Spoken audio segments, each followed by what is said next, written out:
true disturbing horror story, The Woman Trapped in the Apartment. I'll never forget the first nights in my apartment in Seattle. Everything started strangely, almost irrationally. From the very first night, I heard noises coming from the apartment above me. At first, it was just the sound of furniture being dragged across the floor, but then those noises became different. There were muffled cries, quiet yet filled with despair, mixed with loud thuds, as if someone was desperately trying to break through something. I began questioning myself. Was I imagining things?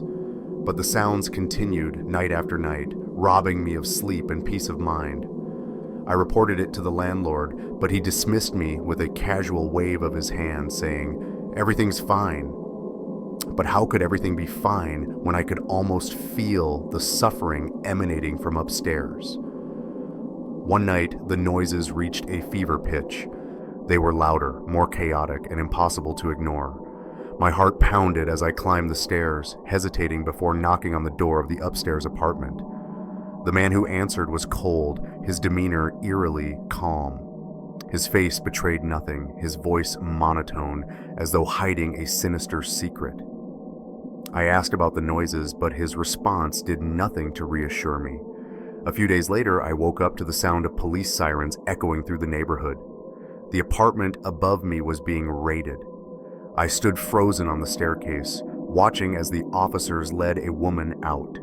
She was frail, emaciated, her eyes wild with fear, and her hands trembled as she clung to a police officer.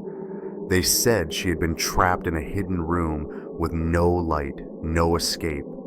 Suddenly everything clicked. The noises I had heard, they weren't random. They were her cries for help, her last desperate attempts to be freed. I can't forget the look she gave as she was led into the police car. The guilt hit me like a tidal wave, crushing me under its weight. I had been there. I had heard everything. But I hadn't done enough. I hadn't acted soon enough to save her from her nightmare.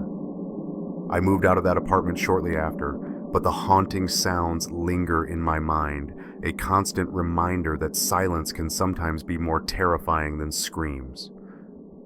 And every time I think back, I wonder how many other apartments hide horrors no one dares to confront.